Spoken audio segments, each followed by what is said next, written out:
Orient bell tiles studio से आप देख रहे हैं एबीपी न्यूज।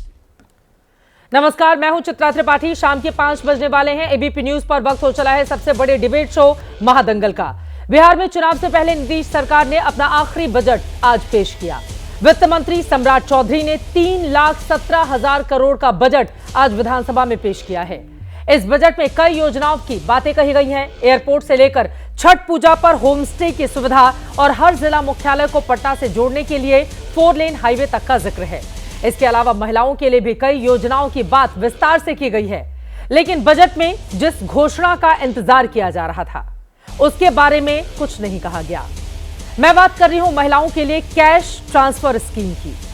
चुनाव को देखते हुए कहा जा रहा था कि नीतीश सरकार इस बार के बजट में महिलाओं को पैसा देने की योजना का ऐलान कर सकती है, लेकिन ऐसा हुआ नहीं। हालांकि अटकलें ये भी लग रही हैं कि अभी बजट में भले ही महिलाओं को पैसे देने का ऐलान नहीं हुआ, लेकिन चुनाव से पहले घोषणा पत्र में इसका ऐलान किया जा सकता है। महिलाओं के लिए कैश स्कीम न देने के ऐलान पर तेजस्वी यादव ने नीतीश सरकार पर वार किया। कहा कि हम नाक रगड़वाकर महिलाओं को पैसा दिलाने का काम करेंगे। तेजस्वी ने बजट को हवा हवाई बताते हुए यह कहा कि नीतीश सरकार का यह आखिरी बजट है।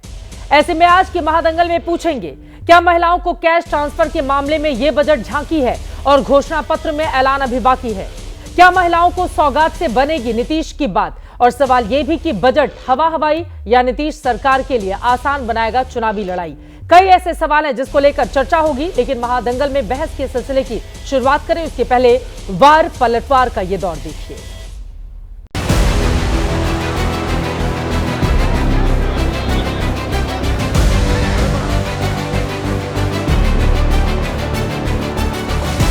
केंद्र और राज्य की डबल इंजन की सरकार के समुचित सहयोग से बिहार समग्र विकास और तेज गति से आगे बढ़ेगा, ऐसा हमारा पूर्ण विश्वास है।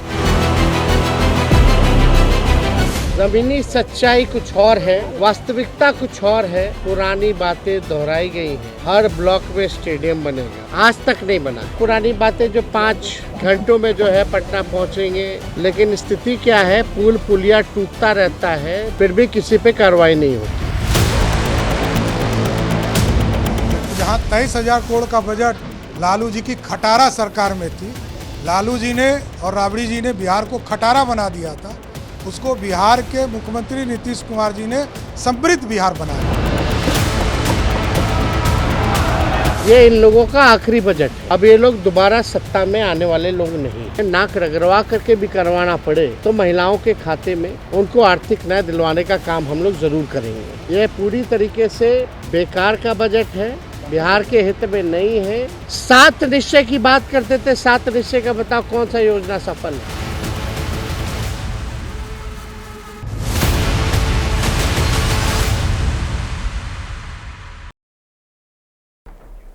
बिहार के वित्त मंत्री सम्राट चौधरी ने आज अपना बजट पेश किया, जिसको लेकर मुख्यमंत्री नीतीश कुमार बहुत खुश नजर आए। तस्वीरें भी आपने देख ली हैं और इस वक्त हमारे साथ खुद बिहार के वित्त मंत्री डिप्टी चीफ मिनिस्टर सम्राट चौधरी जी लाइव जुड़ चुके हैं। आपका बहुत बहुत स्वागत है एबीपी न्यूज पर। जी नमस्कार।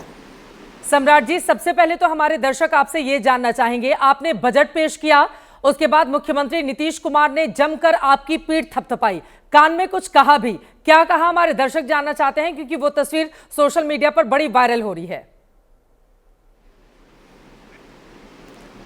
देखिए, नीतीश कुमार जी पिता तुल्य हैं, बड़े भाई हैं और लंबे समय से उनका आशीर्वाद हमको मिलता रहा है। और जो मैं आज बजट पेश कर रहा था चित्रा जी, एकदम स्पष्ट है, ये नीतीश कुमार जी का विजन था।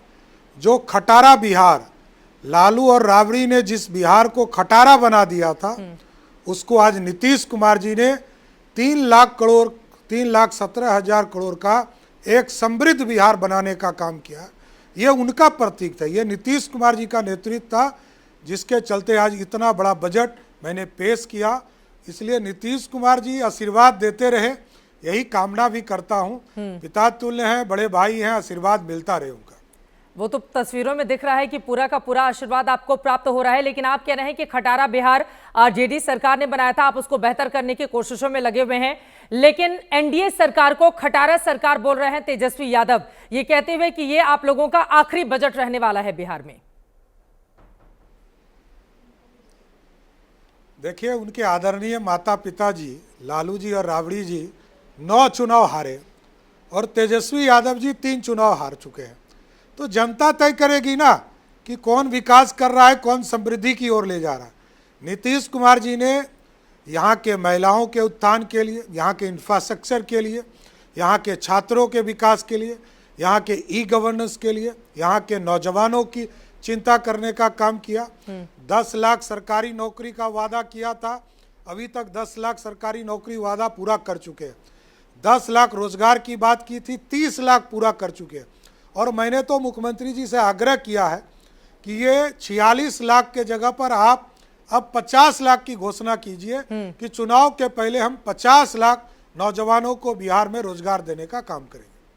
तो चुनाव के ठीक पहले ही क्यों करेंगे? मतलब आप लोगों की सरकार आई, उसके बाद रोजगार की बात कही जाने लगी। रोजगार पर बहुत बड़े बड़े दावे भी आप लोगों की ओर से किए गए। रोजगार के मुद्दे पर भी तेजस्वी यादव ने घेरा है आप लोगों को। देखिए, 2020 में 10 लाख सरकारी नौकरी और 10 लाख रोजगार देने की बात थी। उसको बढ़ाकर हम 50 लाख कर रहे हैं। हम तो बढ़ा ही रहे हैं। हम 46 लाख का टारगेट किए हुए थे। हमने मुख्यमंत्री जी से आग्रह किया कि आप पूरे एनडीए सरकार के नेता हैं, इसको 50 लाख करने का प्रयास कीजिए। ठीक है, सम्राट चौधरी जी, आपने अपना बजट पेश किया सरकार का, बिहार का, जिसको लेकर एनडीए सरकार खूब वाहवाही भी लूटने का काम कर रही है। लेकिन जो महिलाएं इंतजार में थी कि सम्राट भैया आएंगे, हमारे लिए 2500 रुपए वाली सौगात लेकर आएंगे हर महीने, उसमें वो निराश हो गई। देखिए, एकदम बिहार की बहनों को नीतीश कुमार जी लगातार समृद्ध कर रहे हैं। 1,31,00,000 महिलाओं को सीधा जीविका से जोड़ने का काम किया, स्वयं सहायता समूह से जोड़ने का काम किया और 50,000 करोड़ रुपया का एक तरह से ट्रांजैक्शन उनके बीच में हो रहा है। तो बिहार की महिलाओं को नीतीश कुमार जी लगातार समृद्ध कर रहे हैं।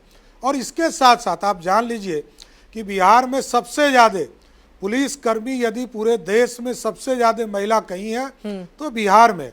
उसकी चिंता आदरणीय मुख्यमंत्री जी ने किया कि पिंक टॉयलेट की स्थापना किया जाएगा, पिंक बसेस चलाए जाएंगे, उसमें कंडक्टर भी बहनें होगी और चलाने वाली बस के चालक भी बहनें ही होंगी। इसलिए महिलाओं का सम्मान लगातार नीतीश कुमार जी के नेतृत्व में आगे बढ़ने का काम किया जाएगा। यहां पर तो रोजगार देने की व्यवस्था आपने कर दी है कुछ सेक्टर्स को लेकर, लेकिन फिर उसी सवाल पर मैं वापस आऊंगी। देखिए, माना जा रहा है कि 8 मार्च को दिल्ली के लिए महिलाओं के खाते में 2500 रुपए बीजेपी की सरकार देना शुरू कर देगी। तो बिहार की महिलाएं इससे अछूती क्यों रहे? वो जब दिल्ली को देखेंगे तो बड़ा दुख होगा कि हमारे सम्राट भैया ने तो थोड़े दिन पहले ही बजट पेश किया लेकिन हमें पैसा नहीं दिया। तो कैसे समझाएंगे उन महिलाओं को आप? देखिए, खटारा बिहार था, अब समृद्ध बिहार है। चित्रा जी, आप बिहार को देख रही हैं, आप तो एकदम बगल की रहने वाली हैं और आप बिहार अब बदल रहा है। बिहार समृद्धि की ओर जा रहा है और यहाँ की महिला सशक्त होकर आगे बढ़ रही है। आपके बजट को अगर गौर से देखा जाए तो ऐसा लगता है कि उसमें शहरी महिलाओं के लिए ज्यादा बेहतर स्थिति है, चाहे जिम की बात करें या फिर बाकी जितनी भी योजनाओं का ऐलान आपकी ओर से किया गया है, लगातार हम एबीपी न्यूज पर दिखा भी रहे हैं। ग्रामीण क्षेत्र की महिलाएं क्या इससे प्रभावित नहीं होंगी? उनके लिए बजट में बहुत ज्यादा खास कुछ दिखाई नहीं दे रहा है, जबकि ग्रामीण आबादी बिहार में बहुत ज्यादा है महिलाओं की। देखिए, एकदम हमने किया है कन्या विवाह मंडप प्रत्येक पंचायत में बनाएंगे। 8000 कन्या विवाह मंडप, जो गरीब बहनें हैं उनको शादी करने के लिए जो व्यवस्था की जरूरत होती है, सभी पंचायतों में कन्या विवाह मंडप जो है स्थापित किया जाएगा, जिसमें महिलाओं को पूर्ण रूप से स्थापित किया जाए और वो जीविका दीदी के ही माध्यम से संचालित भी किया जाएगा। एक तरफ तेजस्वी यादव ये भी आरोप लगा रहे हैं कि देखिए 65% महिलाएं ऐसी हैं जिनमें खून की कमी है बिहार में और ज्यादातर ग्रामीण अंचल के रहने वाली हैं। उनके लिए इस बजट में कोई भी व्यवस्था नहीं किया गया है सरकार की ओर से। नहीं, पूर्ण रूप से स्वस्थ करने की पूरी व्यवस्था आदरणीय मुख्यमंत्री नीतीश कुमार के नेतृत्व में हो रहा है। स्वास्थ्य सेवा को और मजबूत करने के लिए हम लोगों ने नगर में भी और ग्रामीण इलाके में भी लगभग 1000 से अधिक हेल्थ सेंटर बनाने का काम शुरुआत करने का निर्णय लिया है। इसलिए ग्रामीण इलाके को भी पूर्ण रूप से स्थापित करेंगे और जो बड़े अनुमंडल हैं या बड़े जिले हैं उसमें और भी रेफरल अस्पताल बनाने का काम किया जाएगा। अब रोजगार और निवेश को लेकर मैं और सवाल पूछूं, उसके पहले एक और महत्वपूर्ण सवाल जिसका जिक्र करना बहुत जरूरी है। नीतीश कुमार पर तो हमलावर हैं ही तेजस्वी यादव, उससे ज्यादा भारतीय जनता पार्टी पर और आप जैसे नेताओं पर वो हमलावर हैं। उनका यह कहना है कि बीजेपी के लोग बिहार से घृणा करते हैं और बिहार को कुछ भी नहीं देने का काम आज सम्राट चौधरी की ओर से किया गया है।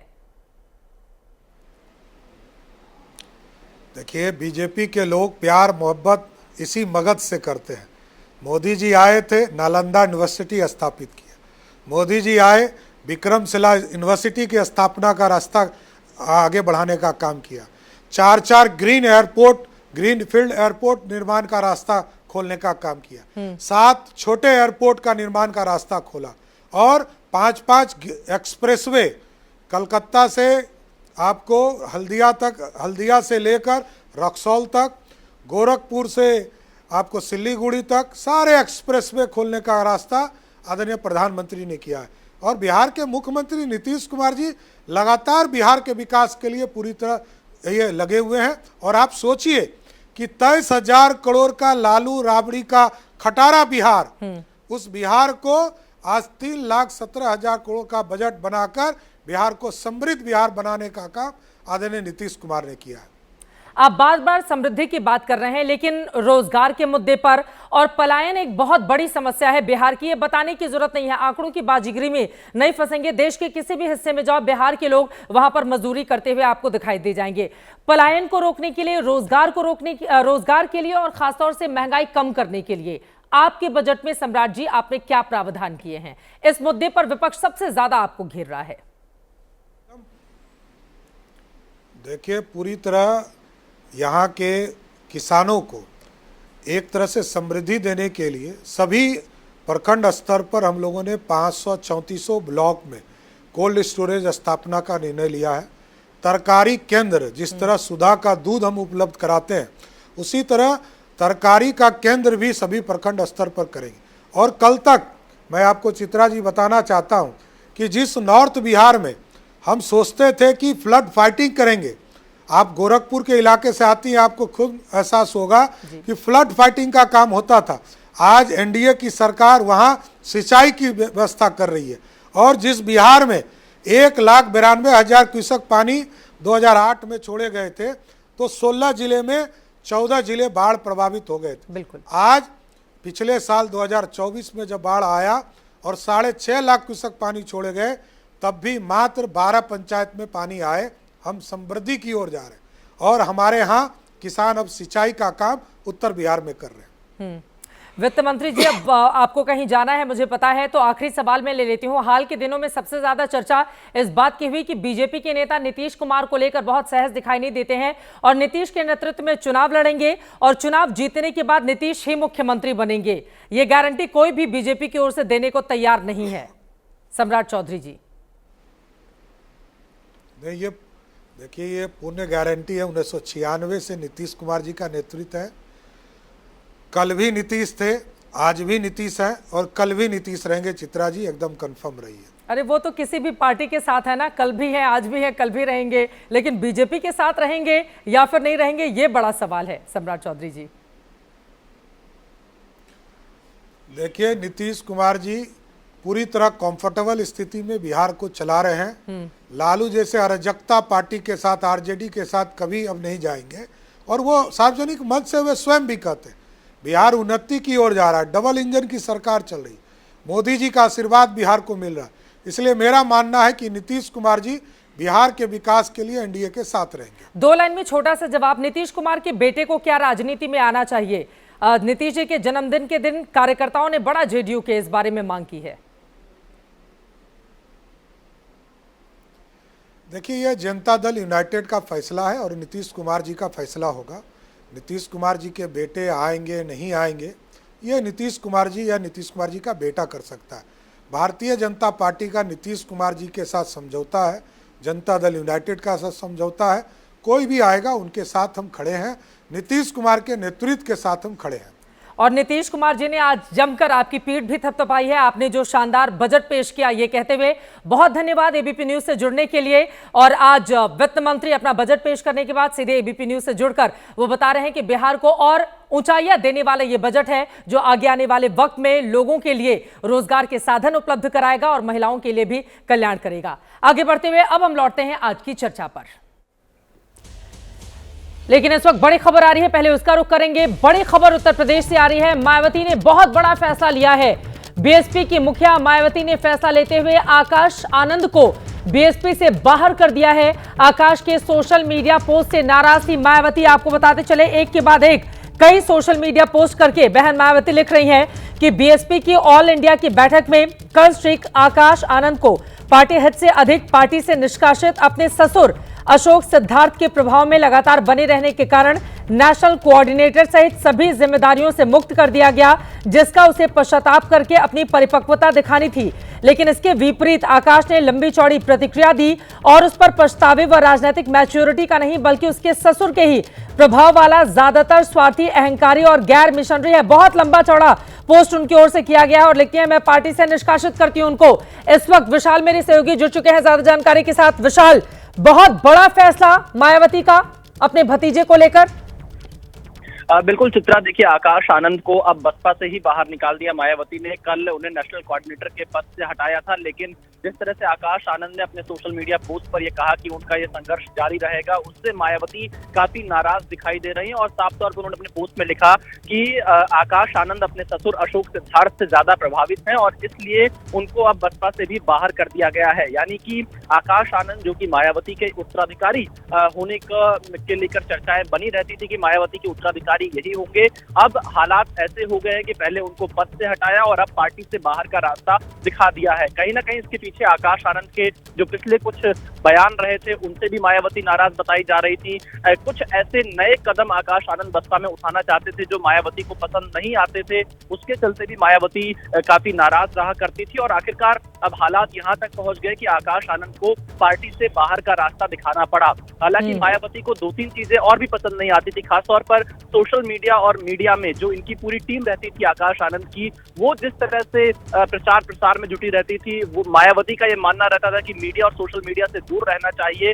लेकिन उसके उतर अगर देखें तो आकाश आनंद इस पर ज्यादा फोकस करते थे। उनकी टीम उनके मार्केटिंग पर, उनके ब्रांडिंग पर ज्यादा फोकस करती थी और मायावती को चीजें पसंद नहीं आती थी। कई चेतावनी के बाद भी आकाश आनंद नहीं माने और आखिरकार अब मायावती ने आकाश आनंद को पार्टी से बाहर कर दिया है। मतलब ज्यादातर पारिवारिक ये मामला है, उनके ससुर से बहुत ज्यादा नजदीकी पसंद नहीं आती थी और सोशल मीडिया भी एक कारण था।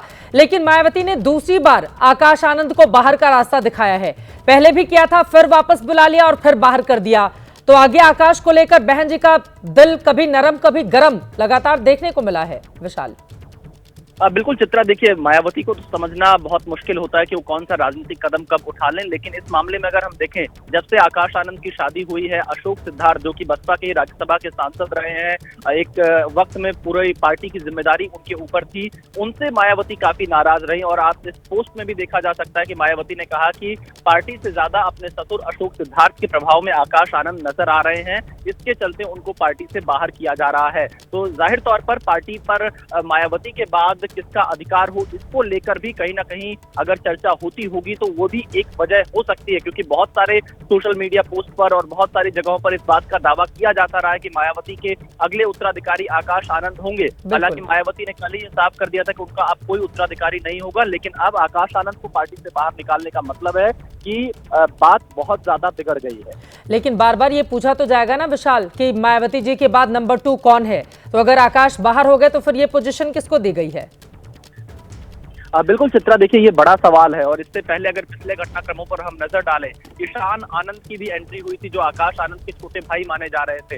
ऐसा कहा जा रहा था कि आकाश और ईशान ये दोनों बसपा के भविष्य हो सकते हैं, लेकिन पिछली जो मीटिंग हुई उसमें ना तो ईशान दिखाई पड़े ना आकाश दिखाई पड़े और अब तो आकाश को बाहर का रास्ता दिखा दिया है और अपने भाई आनंद कुमार को ही नेशनल कोऑर्डिनेटर दोबारा से मायावती ने बना दिया है। तो ये सवाल लगातार बना रहेगा कि मायावती आखिरकार बसपा का उत्तराधिकार किसको देंगी, किसे बसपा की पॉलिटिक्स में आगे लेकर आएंगी, ये सवाल लगातार बना रहेगा। हालांकि आकाश आनंद को बाहर करने का मतलब ये है कि कहीं ना कहीं जो आकाश आनंद का एक राजनीतिक करियर की अभी शुरुआत ही हुई थी, उस पर तुरंत ब्रेक लगा दिया है खुद मायावती ने, और इसका असर भी आने वाले दिनों में जरूर दिखाई पड़ेगा। आकाश आनंद के पोस्ट से मायावती काफी नाराज दिखाई पड़ी। बहुत धन्यवाद विशाल पांडे इस पूरी जानकारी के लिए। आकाश के सोशल मीडिया पोस्ट से नाराज थी, पारिवारिक मामला भी है। ससुर अशोक सिद्धार्थ के प्रभाव में आकाश ज्यादा रहते थे, जो पसंद नहीं मायावती को, इसी वजह से बाहर का रास्ता दिखा दिया गया कि आपने मेरी बात नहीं मानी, अब ये फैसला भुगतिए, बाहर ही रहिए पार्टी से।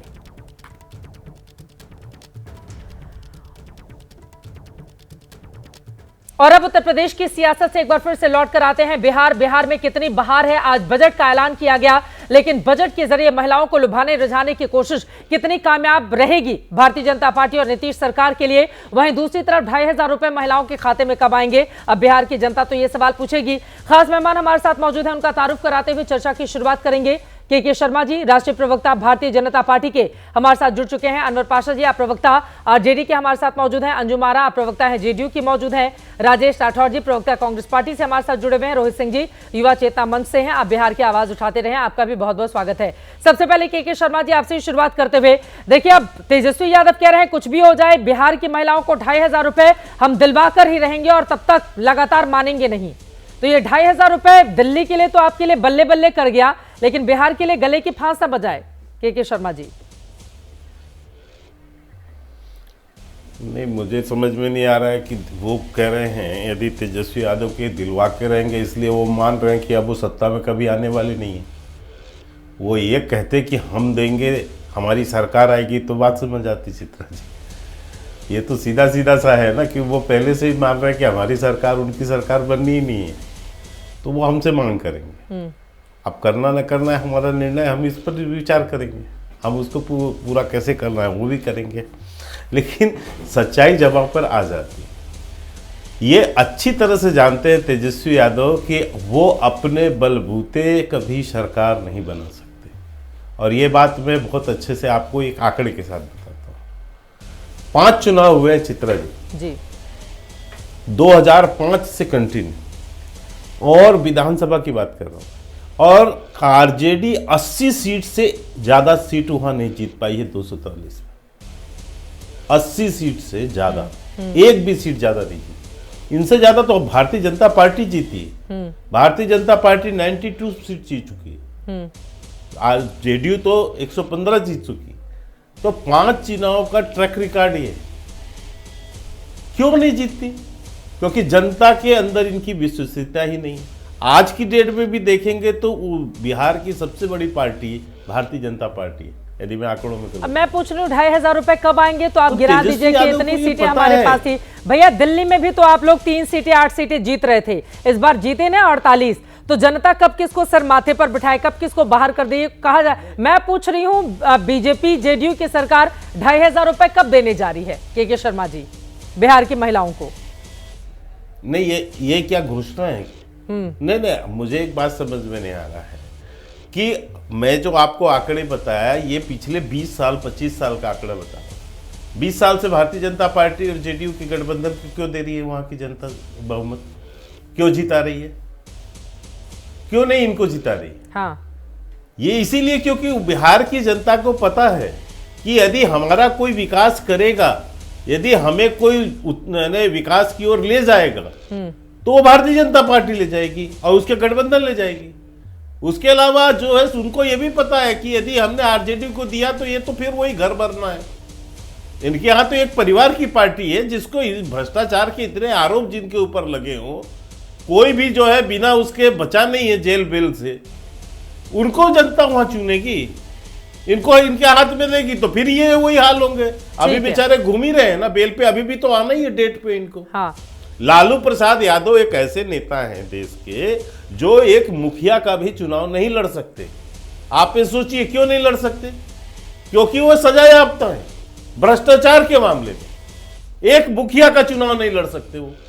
तो बिहार की जनता इतनी अज्ञानी जनता नहीं है चित्रा जी। आप देख रहे 2019 में जो है लोकसभा में कहूं तो खाता तक नहीं खुला, 0 सीट। इस बार ले दे के 23 लड़े थे, 4 जीते। तो आप ये बताओ कि जनता इनको कहां पर सोच रही है। मैं जवाब ले तो लेती इनका हूँ। काम केवल ये है इसी तरह से नारे लगाना, चिल्लाना, और हम जो वादे जितना भी कर रहे हैं हर वादे को हम पूरा करेंगे। मुझे और इसमें कोई दोमत नहीं है, बिहार की जनता हमारे इन सब पर विश्वास भी करती है और ये भी पता है कि डिलीवरी ये देते हैं। अनवर पाशा जी वो कह रहे हैं कि बिहार की जनता को तो एनडीए पर ही भरोसा है ना। क्या दिया ठीक है, और वो आंकड़े भी गिना रहे थे, उस पर भी आप जवाब दीजिए। और यहाँ पर आज जो सरकार की ओर से बजट पेश किया गया है, प्रमुख शहरों में महिलाओं के लिए पिंक बस सेवा, महिला driving training institute, e rickshaw, दोपहिया गाड़ी खरीदने पर नगद अनुदान, महिलाओं के लिए जिम ऑन व्हील्स, हर पंचायत में कन्या, मतलब लंबी चौड़ी फहरिस्त है महिलाओं के लिए। तो फिर आप लोगों की जो सुई है वो 2500 रुपए पर क्यों अटकी हुई है, अनवर पाशा जी? चित्रा जी, सबसे पहले तो मैं के शर्मा जी का जो बयान है उस पर अपनी प्रतिक्रिया देना चाहता हूं। शर्मा जी की याददाश्त बहुत कमज़ोर हो गई। उनको ये नहीं मालूम कि 2020 के इलेक्शन में सबसे बड़ी पार्टी के तौर पर कौन सी पार्टी उभरी थी बिहार की, और अगर चुनाव में घोटाले न किए जाते, काउंटिंग में घोटाले न किए जाते, तो बिहार में श्री तेजस्वी यादव जी के नेतृत्व में आरजेडी और गठबंधन की सरकार होती। अपनी याददाश्त को जरा ठीक कर लें शर्मा जी। रही बात लालू प्रसाद यादव जी की, तो लालू प्रसाद यादव जी मनुवादियों की आंखों में हमेशा खटकते रहे हैं, क्योंकि उन्होंने बिहार के दबे कुचले आवाम को, दलितों को, पिछड़ों को आवाज़ दी उन्होंने। आज अगर सम्राट चौधरी बने हुए हैं मुख्यमंत्री, उप मुख्यमंत्री, तो लालू प्रसाद यादव जी की बदौलत बने हुए हैं।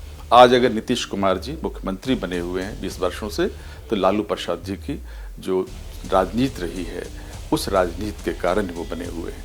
तो लालू प्रसाद यादव जी बिहार के लिए एक ऐसे आइकन हैं जिन्होंने अपना नुकसान बर्दाश्त करके जेल में भेज दिया गया उनको, इसके बावजूद उन्होंने जनता के लिए जो कुछ किया है जनता उसको भूल नहीं सकती है। रही बात बजट की, तो बजट हवाई है, कागजी घोड़े दौड़ाने की कोशिश की गई है। अभी कुछ दिनों पहले केंद्र सरकार ने भी एक बजट पेश किया गया था और बिहार के लिए उन्होंने एक लॉलीपॉप थमा दिया बिहार की जनता को। क्या मिला बिहार की जनता को? आपने खुद जेडीयू के नेताओं ने, उनके एमपीज ने केंद्र सरकार से कहा था कि 1,20,000 करोड़ का आप हमें बजट में प्रावधान दीजिए, हमें फंड दीजिए। क्या मिला? कुल मिलाकर के 1,500 करोड़। ये तो भीख मिली है, ये लॉलीपॉप है। उसी तरह से राज्य सरकार ने भी लॉलीपॉप दिखाने का काम किया है जनता को, और जनता इस बात को अच्छी तरह समझती है। अंजुम महाराज जी, क्या लॉलीपॉप दिखाने का काम किया गया है? जेडीयू से प्रतिक्रिया ले लेती हूँ, उसके बाद क्यों सेकंड? हाँ, कहना मात्र मुझे बोले एक लाइन। मेरी मेमोरी पर, मेरे दिमाग पर प्रश्न रखा है। हाँ, मैं एक लाइन में इनको बता। पासा साहब, आपने या तो मेरी बात सुनी नहीं, आप अपनी आपा खो बैठे। जितने आंकड़े मैंने बताए, मैंने कहा आज की डेट पर सबसे बड़ी पार्टी कोई है तो भारतीय जनता पार्टी है। भारतीय जनता पार्टी के 80 विधायक, ध्यान आया? और तो लोग विधानसभा चुनाव में आज भी परसेंटेज ऑफ वोट्स के टर्म में, शर्मा जी, आज भी परसेंटेज ऑफ वोट्स के टर्म्स में आरजेडी सबसे बड़ी पार्टी है। अरे भाई, परसेंटेज ऑफ वोट्स आज भी आरजेडी का सबसे ज्यादा है, ये तथ्य है। आज भी परसेंटेज ऑफ वोट्स सबसे ज्यादा है आरजेडी का। हमारे साथ दो राष्ट्रीय जनता दल को जो परसेंटेज ऑफ वोट्स है वो आप खड़े नहीं है उसके सामने। ठीक है, जल्दी से के शर्मा जी 2 लाइन में जल्दी से अपनी बात खत्म कीजिए, उसके बाद आप बोलिएगा। अनवर पाशा जी 2 लाइन में, फिर मैं बाकी लोगों के पास आऊंगी। पासा साहब सुनिए, पासा साहब सुनिए। पहली चीज तो जो सत्ता होती है ना, वो आंकड़ों से बनती है, सीटों से बनती है। और परसेंटेज आप वोट जो आप बता रहे हैं ना, आप लोगों को क्या मूर्ख समझते हैं? आप इतनी सीटें लड़ते हैं तो आपके परसेंटेज आप वोट बढ़ जाएंगे। हम उतनी सीटें नहीं लड़ते, हम गठबंधन में हमारी सीटें कम होती हैं। आप तो कांग्रेस को जो है केवल नाम मात्र की 2-4 सीटें देते हो, 2-4 सीटें और को 200 सीटें आप लड़ते हो, तो इसीलिए आपके वोट परसेंट बढ़ते हैं। पार्टी को इस तरह से धूल चटा दिया। नहीं बनते। पिछले इलेक्शन में नीतीश कुमार जी जब हमारे साथ लड़े थे तो उनके पास कितनी सीटें थी मालूम है आपको? तर्क नहीं है, आपको इसलिए मालूम बीच है में कितनी चिल्ला रहे हैं। सीटें थी? ये बदतमीजी और होती है आपके पासा। साथ लड़कर पासा के साहब, पिछले ये इलेक्शन बदतमीजी होती है। में उनकी किसी स्थिति के क्या बीच हो में गई? बोलना ये बदतमीजी 43 पर होती है। सिमट गए, 43 पे सिमट गए, आपके बीच में बोलना 91 ये से 43 बदतमीजी पर की सिमट निशानी होती है। गई जेडीयू। पासा साहब, किसी के बीच में आपके बोलना। साथ लड़ने की वजह से, आपकी वजह चित्रा से जी, लड़ने मुझे की बोलने वजह से का मौका आप- दीजिए। आप एक एक करके झूठी अपनी बात बात कर बोलने रहे का हैं। मौका सर, दीजिए। इधर नहीं, आप बाकी जो लोग भी तथ्य इंतजार है, कर रहे हैं। मैंने बाकी लोग भी percentage of इंतजार votes कर की रहे हैं। वो बात की। अंजुम आरा भी कुछ बोलना चाह रही और थी कि शर्मा जी percentage जल्दी of से अपनी votes बात के खत्म term में कीजिए। RJD देखिए, मौजूदा आज भी वक्त में बिहार दोनों की ही सबसे पार्टियों ने बड़ी पार्टी तोड़फोड़ कर ली ना सर। अब आप लोग अपना अपना चेहरा आईने में देखते रहिए। अब एक सेकंड सर, सुनिए ना, 73-74 दोनों पार्टियों ने जीती थी सीटें। आप एनडीए में सबसे बड़ी पार्टी बने थे, वो उधर महागठबंधन में सबसे बड़ी पार्टी बने। एक को 73 मिली थी, एक को 74 मिली थी। ये 2020 का आंकड़ा है।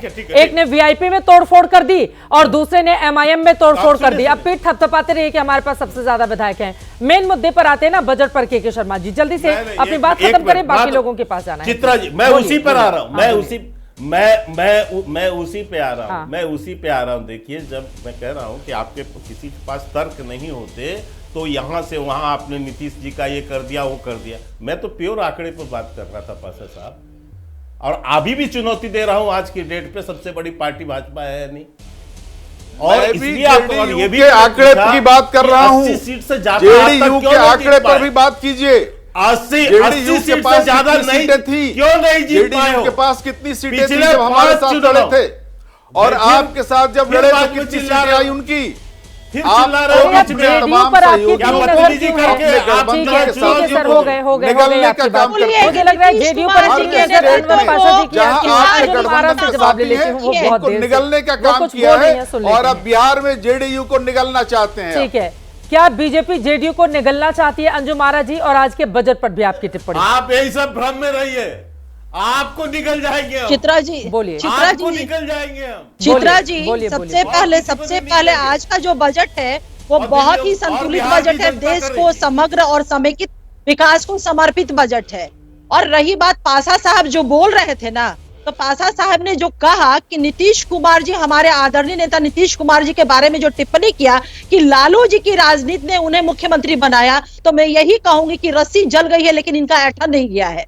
चाहे हम 43 में रहे चित्रा जी, चाहे हम 115 में रहे, बिहार की जनता इसे कौन नकारेगा कि हमारे आदरणीय नेता नीतीश कुमार जी के नेतृत्व को अपना पूर्ण बहुमत देती रही है, उनके विकास के विजन को बहुमत देती रही है, उनके किए गए कमिटमेंट जो वो आवाम से करते हैं। हमारी सरकार, एनडीए की सरकार घोषणा नहीं करती है चित्रा जी, वो कमिटमेंट करती है और हमारी सरकार किए गए कमिटमेंट को पूरा करने के लिए ही जानी जाती है। तभी तो जनता वो अपना लगातार वो जनादेश देती रही है। लेकिन इस जनादेश का हमारा डेमोक्रेटिक व्यवस्था है, कॉन्स्टिट्यूशनल की व्यवस्था है, लेकिन किस तरह से इन लोग उस व्यवस्था को भी आप देखिएगा माखौल उड़ाने का काम कर रहे हैं।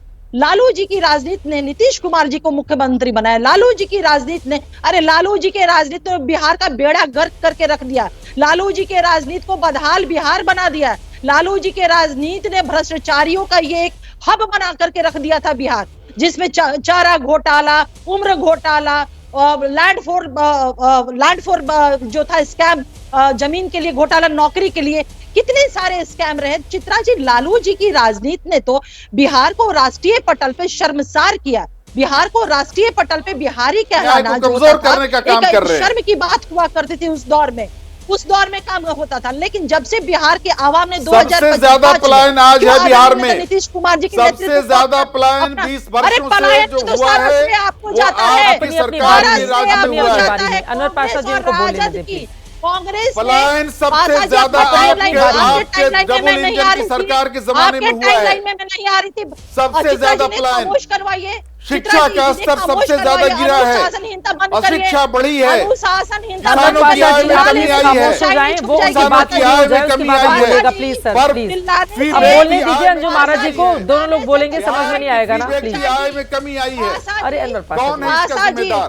किसानों की आय में कमी आई है, अब वो चुप नहीं हो रहे, मैं क्या किसानों की आय में कमी आई है, एक सेकंड उनको सुन इसकी लीजिए। जिम्मेदारी कौन लेगा? हाँ, मैं डबल इंजन की सरकार आप चला रहे हैं। पूछ रही हूँ, बोलिए बोलिए। आरजेडी यहाँ गुंडागर्दी कर रही है क्या? या नहीं चित्रा जी, आरजेडी गुंडागर्दी कर रही है क्या? कोई गुंडागर्दी आरजेडी गुंडागर्दी कर रहा है क्या? वो उनकी बात पूरी हो जाए। सबके बीच में बोल रही है, नहीं बोलेंगे, नहीं ये सबके बीच में बोल रहे हैं। वो तो आप, आपका अधिकार, आपका एकाधिकार है गुंडागर्दी पर।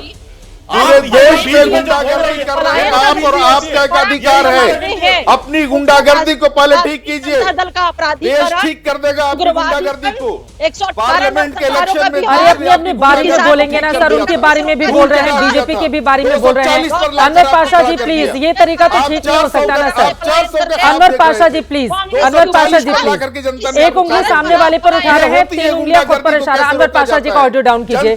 इस तरह से कैसे डिबेट हो पाएगा अनवर पाशा जी? ये तरीका नहीं हो सकता है ना। ठीक है, जल्दी से अपनी बात पूरी कीजिए। अरे लालू प्रसाद यादव को जब आप लोग बैठकर इतना कोसते हैं ना, मैम मेरा सवाल सुनिए, उसके बाद राजेश राठौर जी, रोहित सिंह जी, मैं फौरन आपके पास रहूं। अंजू महाराज जी, मेरा ये सवाल है, लालू यादव जी को आप लोग जब कोसते हैं, फिर आप लोग को 2015 याद नहीं आता है क्या? मैंने तो कितनी रैलियां आप लोगों की एक साथ कवर की हैं बिहार में जाके इलेक्शन के दौरान, जब एक दूसरे की तारीफों में कितने कसीदे पड़ जाते थे आप लोग। ये आता कितना है हर 5 साल में इस तरह से बदल जाना? 5 साल पहले खूब तारीफ करना, आंखों का तारा बना लेना, और 5 सालों के बाद उसके लिए पानी पी पी कर कोसना, आता कहां से है इतना? अंजू महाराज जी खुद में झांक के देखते हैं आप लोग क्या? पहली चीज, पलायन पे इन्होंने जो सवाल किया ना, ये इनको खामोश रहने के लिए बोलिए। खामोश है। पलायन पे इन्होंने सवाल किया चित्रा जी, तो कांग्रेस की उपेक्षा और राष्ट्रीय जनता दल की उग्रवादिता पनी, 118 नरसंहारों का बिहार, अपराधीकरण, डॉक्टर पलायन कर गए, इंजीनियर पलायन कर गए, वकील पलायन कर गए, किसानों को खेती करने से रोका गया, मजदूर यहां से पलायन कर गए। और जब नीतीश कुमार जी के नेतृत्व में बिहार की आवाम ने अपने मुस्तकबिल के लिए सत्ता सौंपा, एनडीए की सरकार को सौंपा चित्रा जी, तो आज ये वही बिहार है जहां 10 लाख के आसपास नौकरी मिल रहा है, उन्हें सर्टिफिकेट मिल रहा है, रोजगार का सृजन किया जा रहा है। ठीक है, राजेश राठौर जी, इनका दावा है कि नीतीश सरकार में युवाओं को रोजगार मिल रहा है, बिहार तरक्की कर रहा है। ठीक है, राजेश राठौर जी। नमस्कार चित्रा जी, देर से ही सही मुझे भी वक्त मिला। सबसे पहले आपके बजट से 10 सेकंड पहले मैं समय लेना चाहता हूं सम्राट चौधरी जी के बातों पे कि सम्राट चौधरी जी का बजट बेहतर था या बुरा था। नीतीश कुमार जी उनकी पीठ थपथपाई, कान में क्या बोला? कान में नीतीश जी ने बोला कि पगड़ी खोलने का लाभ देखो कि वित्त मंत्री बन गए। दूसरा उन्होंने कहा कि तेजस्वी यादव 3 चुनाव हारे हैं, राबड़ी देवी और लालू यादव 9 चुनाव हारे हैं। शायद सम्राट चौधरी भूल गए हैं कि आखिरी बार वो चुनाव आरजेडी के समर्थन से जीते हैं। तीसरा के शर्मा जी बोल रहे थे कि 5 के बाद लगातार नीतीश कुमार एनडीए और भाजपा को जनता जिता रही, शायद भूल गए हैं। उसका जवाब आप भी दे दिए कि 2015 में गैर भाजपा दलों को ही प्राप्त और पर्याप्त समर्थन बिहार की जनता ने दी थी, तब नीतीश कुमार मुख्यमंत्री बने थे।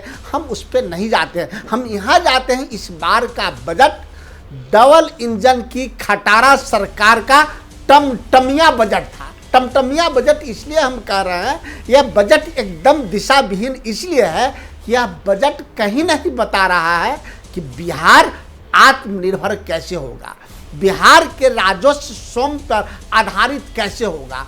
इस बजट में शिक्षा का बजट बढ़ाया गया है, लेकिन उच्च शिक्षा में जो बच्चे पढ़ रहे हैं उन पे बोझ कैसे घटेगा।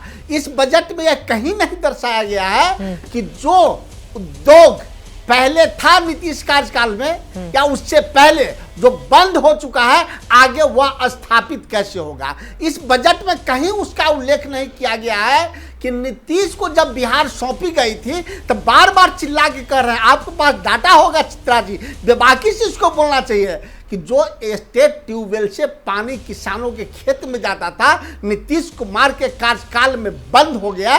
क्या खेतों में, किसानों के खेत में पानी कैसे जाएगा? और जो खाद पर सब्सिडी मिल रहा था, वो सब्सिडी जो बंद हुआ वो लागू कैसे होगा? जो बच्चों को स्टूडेंट क्रेडिट कार्ड दी जाती है, उसके लोन सरल कैसे होंगे? हम उस पर भी जाते हैं।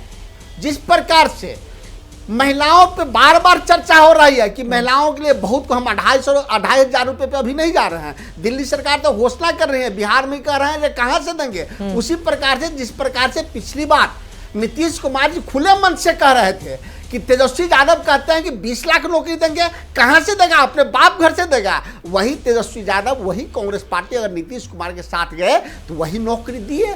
यानी कि नौकरी की चोरी नीतीश कुमार ने की थी, जिसको हमने उजागर किया। और मैं रोहित सिंह के पास जाना चाहूंगी, युवा चेतना मंच से हमारे साथ जुड़े हुए हैं। लेकिन अब कांग्रेस के लिए भी बड़ी दुखदायी स्थिति है। राजेश राठौर जी, आपके अब हिमाचल 40 हमारे लाख सामने है।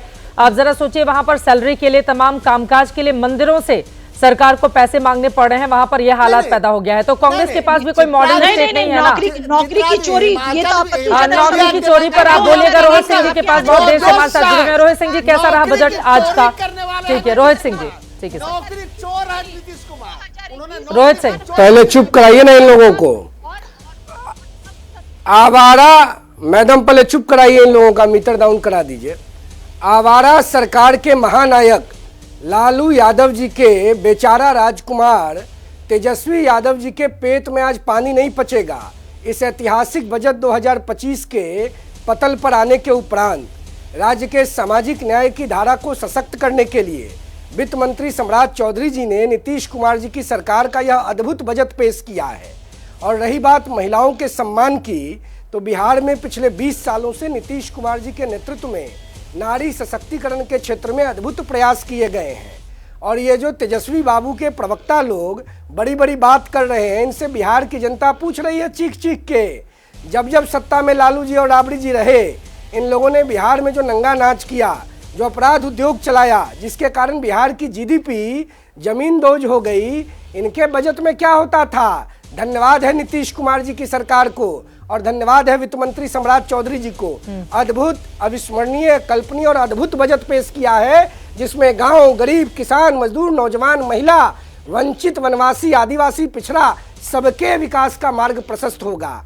और आवारा सरकार के संरक्षक लालू जी के परिवार का पानी अब पचने वाला नहीं है। 2025 में बिहार की सम्मानित जनता पुनः राष्ट्रीय जनतांत्रिक गठबंधन के सरकार के माथे पर बड़ी बड़ी बातें रोहित जी आप भी कर रहे हैं। ठीक है, बस समझ में आ गया, सरकार का पूरा समर्थन हासिल है, आप मतलब हासिल कर रहे हैं। नहीं नहीं, अरे क्या जमीन की बात, मैं मुझसे सुन लीजिए ना जमीन की बात। मैं बता देती हूँ जमीन की बात। आप जाइए, बाढ़ आने के बाद आप जाके इलाकों का भ्रमण कर लीजिए, पता चल जाएगा लाखों का घर जमींदोज हो जाता है। 6,000 रुपए खाते में आते हैं महीने भर के बाद। रोहित सिंह जी, पलट कर पूछा जाएगा। गांव गांव हम भी घूम कर आ रहे हैं, गांव गांव हम भी घूम कर आ रहे हैं। हाँ, तेजस्वी यादव दुबई गए थे। हाँ, दुबई गए थे तेजस्वी यादव, पूछिए ना तेजस्वी यादव को फोन करके। बाकी लोगों के नेता नहीं जाते हैं क्या दुबई घूमने के लिए? ये क्या बात हो गई? दुबई तो चिराग पासवान भी गए थे, मुझे अच्छे से याद है, इसलिए वो दिल्ली में शपथ ग्रहण समारोह में नहीं आ पाए थे। अब कोई दुबई जा रहा है, इसको आप मुद्दा बनाइए देश में, ये कोई बात होती है? बाढ़ आया तो तेजस्वी यादव दुबई गए थे। ठीक है, बाढ़ के समय दुबई गए थे। हाँ, बिहार में बाढ़ आया, तेजस्वी यादव बोलिए। अनवर पाशा जी कह रहे हैं कि जब बिहार में बाढ़ आ जाता है तो वो दुबई घूमने चले जाते हैं। और यही नहीं, अरे वहाँ फ्लड मैनेजमेंट देखिए शर्मा जी जिस मानसिकता से ग्रस्त है, शर्मा जी जिस मानसिकता से ग्रस्त है, आप ही के बिहार के मनवादी मानसिकता है, मनवादी मानसिकता से ग्रस्त है शर्मा जी।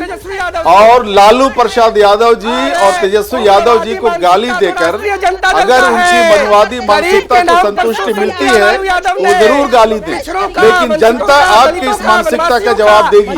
जनता आपकी इस मानसिकता का जवाब देगी शर्मा जी। जनता इस देश की जो पिछड़ा वर्ग है, जो दलित है, जो शोषित वर्ग है, वो आपकी इस मनवादी मानसिकता का जवाब देगी। लालू प्रसाद यादव जी को गाली देकर आपकी मनवादी मानसिकता को अगर संतुष्टि मिलती है तो आप जरूर खुश हो लीजिए, लेकिन जनता इस मानसिकता का जवाब देगी। जनता आपको जिस तरह की जो गाली गलौज आप कर रहे हैं, जिस तरह की भाषा का इस्तेमाल आप कर रहे हैं आदरणीय श्री लालू प्रसाद यादव जी के लिए और उनके पुत्र तेजस्वी यादव जी के लिए, जनता इसका जवाब आने वाले इलेक्शन में देगी। सर, मनवादी मानसिकता क्या है? एक बार पूछ लो उनसे, उसके बाद आप बोलिएगा। मनवादी मानसिकता वही है जिसका प्रदर्शन अभी के शर्मा जी कर रहे हैं। यही मनवादी मानसिकता है। किसानों से जाकर के पूछिए, गरीबों से जाकर के पूछिए, महिलाओं को 2,500 रुपए देने का ऐलान हमने किया है। और उस पर ये अभी तक एक शब्द नहीं बोल पा रहे हैं। इनके पास कुछ नहीं है देने को। महिलाओं मनवादी मानसिकता क्या है? झारखंड ये जो हमारे छात्र हैं, आज छात्रों की दशा क्या है? इम्तिहान देने के लिए उनको लाठियां खानी पड़ रही हैं। इम्तिहान के पर्चे लीक होते हैं और उस पर्चे के खिलाफ जब छात्र आंदोलन करते हैं तो उनको लाठियों से मारते हैं आप। उनको रोजगार देने के बजाय लाठियों देते हैं आप, सर, जेलों में मनोवादी डालते हैं मानसिकता उनको। क्या है? आप कोई एग्जाम ठीक से नहीं करा पा रहे हैं, हर एग्जाम के पर्चे लीक होते हैं, हर एग्जाम के पर्चे लीक हो रहे हैं। मनोवादी आप मानसिकता क्या क्या है, बात अनवर करेंगे पाशा बिहार जी? के विकास की? शिक्षा का स्तर आपके शासनकाल में शिक्षा का स्तर सबसे नीचे गया है। आपके शासनकाल में किसानों की आमदनी सबसे कम हुई है। अब मैं आपसे सवाल आपके पूछूं, शासनकाल आपको में मेरा ऑडियो ही नहीं जाएगा। आपने कौन कई देगा बार इसका जवाब? आप इनको जनता के हाथ के में शर्मा धूल जी को बोल चुके जो हैं करना मनोवादी चाहते हैं। मानसिकता से बजट ग्रसित में हैं। कुछ नहीं है। हमारे दर्शक आपसे रोजगार जानना चाह रहे बढ़ाने हैं के लिए मनोवादी आपके बजट मानसिकता में कुछ क्या नहीं है, अनवर पाशा जी? महिलाओं की आर्थिक दशा को बेहतर करने के लिए वो आपकी सारी बातें सही है, ये मनोवादी मानसिकता क्या? आपके बजट में कुछ नहीं है। एक आपके बजट में कितने नए कारखाने आप लगाएंगे? क्या आपके बजट में है इसका कोई प्रावधान? सर, मुझे लगता है क्या ना कि विकास सर करेंगे आपको आप बिहार मनोवाद का? थोड़ा पढ़ के विकास आना का, चाहिए, बिहार का विकास और आप- मनोवादी मानसिकता की जब बात करते हैं तो दर्शकों को समझा भी देना चाहिए अनवर पाशा जी। अब दर्शक तो मेरा कंफ्यूज हो जाएगा, वो तो बैठा हुआ है ज्ञान लेने के लिए प्रवक्ताओं से। अगर हम बोल रहे हैं कि मनोवादी मानसिकता है तो फिर हाँ बिल्कुल सही बात है। अरे भैया, नीतीश कुमार भी पिछड़े वर्ग से आते हैं, नरेंद्र मोदी प्रधानमंत्री भी पिछड़े वर्ग से आते हैं, समाज की आवाज है, नीतीश कुमार भी और पिछड़े वर्ग से आते हैं, मानसिकता जो नरेंद्र मोदी मनोवादी भी पिछड़े वर्ग से मानसिकता आते है, हैं। वो उनके बताइए लालू के प्रसाद शर्मा जी यादव जल्दी से, नहीं ठीक पचते है, हैं। वो आपके ऊपर कई लालू आरोप प्रसाद लगा रहे हैं यादव महिलाओं, जी युवाओं, नौजवानों को नाम लेकर। सुनते ही उनके सीने पर मुंह, उनके सूजने पर सांप लौटने अब लगता आपसे है। सवाल क्या लालू पूछा? प्रसाद ठीक है सर, नाम अनवर जी सुनते ही, प्लीज, अनवर लालू पाशा प्रसाद जी, यादव जी का अनवर नाम पाशा जी आते ही प्लीज, उनके सीने पर सांप लौटने लगता है। अब जवाब ले इनको बंद लेते हैं, करो, इनका ऑडियो बंद डाउन कर कराओ दीजिए, ये इसको। मान नहीं रहे हैं। बंद बहुत देर कराइए से इनको। अनवर पाशा जी बोलिए के शर्मा जी बंद हो गया। हाँ, देखिए जब आदमी के पास कोई तर्क नहीं होता है ना तो कुतर्क बोलता है और फिर भागता है। वही हाल अनवर पाशा का। अनवर पाशा जी मनु कहाँ से ले आए मुझे नहीं समझ आया, लेकिन मैं इसका भी उत्तर देना चाहता हूँ। यदि कोई भ्रष्टाचार किया है उसको भ्रष्टाचारी कहना, किसी को सजा हुई है उसको सजा याफ्ता कहना, ये गाली नहीं होती। ये उसकी सच्चाई असलियत को बताना होता है जनता को। मैंने बिल्कुल कहा लालू प्रसाद यादव भ्रष्टाचार के आरोप में जेल गए, जेल की सजा है उनको, और वो मुखिया का भी चुनाव नहीं लड़ सकते। अब रही बात मनुवादी और दलित और पिछड़ों की, ये चरवाहा विद्यालय, ये चारा घोटाला, ये किसके लिए था? ये चारा चरवाहा किसके लिए थे? तो गरीब और दलितों के लिए था ना, ये गरीबों के लिए पैसा था ना। आप कह रहे हैं कि आप गरीबों के मसीहा हैं लालू यादव, तो गरीबों का ही जो है पैसा लूट रहे थे। ये चरवाहा किसी अमीरों के लिए था क्या? ये योजना तो गरीबों के लिए था। आपने गरीबों को ही जो शोषित कर लिया, उन्हीं का पैसा हड़प के भ्रष्टाचार किया। अब मैं एक दूसरी बात पे और कहता हूँ, अभी कांग्रेस की राजनीति से घबरा करके आपने सारे झूठे मैं उनके प्रवक्ता, अरे भाई चुप रहो, अभी उनके खिलाफ कार्रवाई कराई। अरे भाई क्या अनवर जी है लगातार आप चित्रा जी, ये क्या है? चुप हो गए हैं, चुप हो गए। अभी हाँ, मैं और दूसरी बात मैं कह रहा हूं, अभी कांग्रेस के प्रवक्ता को मैं सुन रहा हूं, सूप तो सूप छलनी भी बोले वाली हालत स्थिति यहाँ पर। इनसे पूछिए राजेश जी से कि बिहार की जनता ने आपको कितने सालों से सत्ता से बाहर किया है, कितने साल हो गए पता है? इनकी उम्र देख लीजिएगा और इनकी पूछिएगा सरकार कितने सालों से बाहर। 45 साल हो गए चित्रा जी, 45 साल से कांग्रेस पार्टी को बिहार की जनता ने सत्ता से बाहर रखा हुआ है, और ये यहां पर बैठ के ज्ञान बांट रहे हैं, चिल्ला रहे हैं ऐसे ऐसे। अरे भाई 2-4 सीट लाने की क्षमता रखो, थोड़ा दहाई के आंकड़े से ऊपर जाओ, और अभी कुछ सीटें हैं, आप सरकार तक तो पहुंच नहीं पा रहे हो।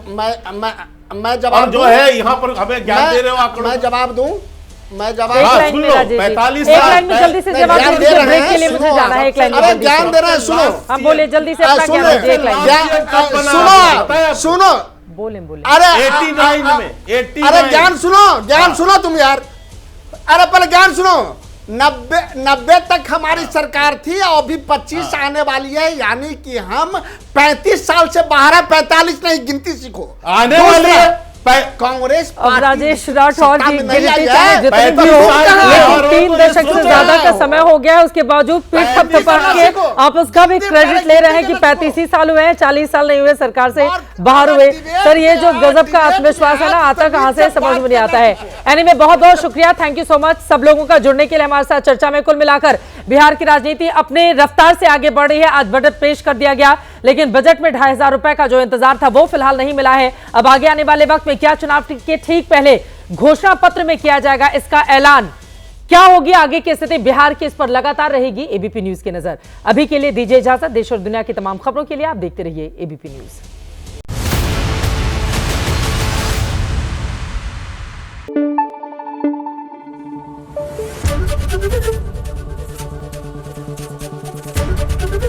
एबीपी न्यूज आपको रखे आगे।